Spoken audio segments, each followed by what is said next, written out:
Program nasional pembentukan koperasi merah putih sudah bergulir di berbagai daerah, termasuk di Kabupaten Tasikmalaya. Instruksi Presiden nomor 9 tahun 2025 menjadi dasar percepatan pembentukan koperasi desa dan kelurahan sebagai upaya memperkuat ekonomi masyarakat berbasis potensi lokal. Di Kabupaten Tasikmalaya, pengawalan terhadap program ini menjadi salah satu fokus utama Komisi 2 DPRD Kabupaten Tasikmalaya. Komisi yang membidangi urusan ekonomi dan pembangunan ini menjalankan fungsi pengawasan serta pendampingannya terhadap tahapan pembentukan koperasi di tingkat desa. Targetnya, seluruh desa di Kabupaten Tasikmalaya telah memiliki koperasi merah putih dengan legalitas resmi pada akhir Juni 2025. Saat ini, Komisi 2 DPRD Kabupaten Tasikmalaya dipimpin oleh Cecep Nuryakin, didampingi Dani Pardian sebagai Wakil Ketua dan Sri Susilawati sebagai Sekretaris. Sedangkan di jajaran anggota ada Muhammad Hakim Zaman, Jejeng Jainal Mutakin, Dina Mardiana, Dani Fardillah Kosim, Iyam Maryani, Haji Mastur Agung Nugraha, Karom, Hajah Sinta Sofia, Haji Asep Budiawan, Muhammad Arif Arseha, Hendra Gunawan, dan Mamat Rahmat. Dalam melaksanakan tugas, Komisi 2 tidak hanya melakukan monitoring administratif saja, tapi juga terjun langsung dalam mengawal berbagai tahapan teknis, termasuk dalam pembentukan koperasi merah putih.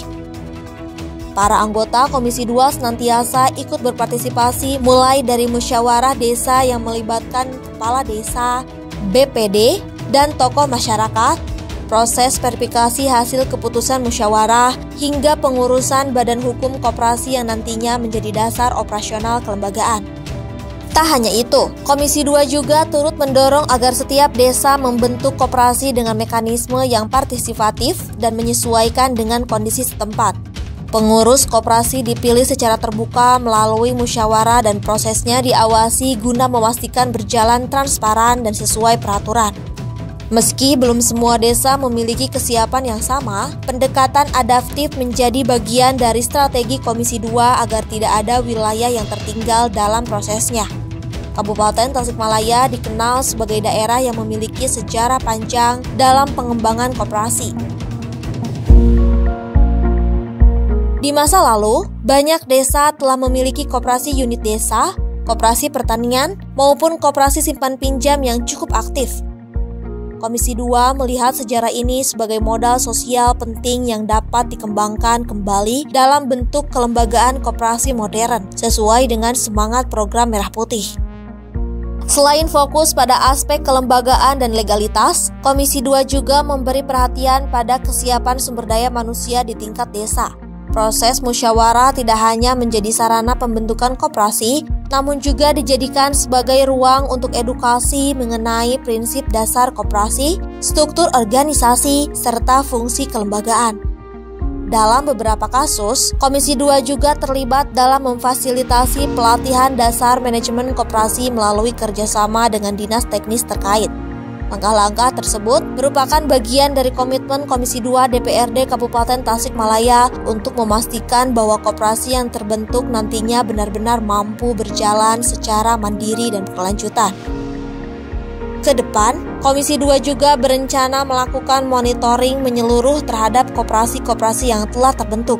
Evaluasi secara berkala akan terus dilakukan untuk melihat sejauh mana koperasi merah putih mampu berperan dalam memperkuat ekonomi lokal. Evaluasi tersebut juga akan menjadi bahan masukan dalam penyusunan rekomendasi kebijakan pembangunan ekonomi berbasis desa. Tak berhenti sampai di situ, kerja-kerja nyata yang selama ini dilakukan oleh Komisi 2 juga menyentuh sektor lain. Sebagai bagian dari mitra Dinas Pertanian, Komisi 2 juga menjalankan fungsi pengawasan di sektor ketahanan pangan, termasuk pengawalan terhadap capaian target penanaman padi, hasil panen, serta sektor peternakan. Komisi 2 turut memastikan kalau program-program ketahanan pangan daerah tetap berjalan sesuai arah kebijakan yang telah ditetapkan. Di sisi kelembagaan ekonomi daerah, Komisi 2 juga memiliki hubungan kerja dengan sejumlah BUMD dan lembaga jasa keuangan atau LJK. Di antaranya PDAM, Bank Galunggung, Arta Sukapura, Cipatujah Jabar Perseroda, dan LKM Panca Tengah. Komisi 2 secara aktif mengawal kinerja para mitra agar memberikan kontribusi yang nyata, khususnya dalam peningkatan pendapatan asli daerah atau PAD yang selama ini dipandang masih belum optimal. Beberapa evaluasi dan catatan rajin diberikan kepada pemerintah daerah seperti dalam kasus LKM Panca Tengah yang sedang menghadapi berbagai persoalan internal. Komisi 2 telah memberikan sejumlah rekomendasi mulai memperbaiki manajemen SDM hingga tata kelola pasar. Selain itu, Komisi 2 juga senantiasa memberikan dukungan penuh terhadap lembaga-lembaga lain yang jadi mitra strategis mereka. Seperti PDAM, Komisi 2 terus mendorong perluasan jaringan layanan, khususnya ke wilayah Kabupaten Tasikmalaya, mengingat selama ini sebagian besar pelanggan justru berasal dari wilayah kota Tasikmalaya.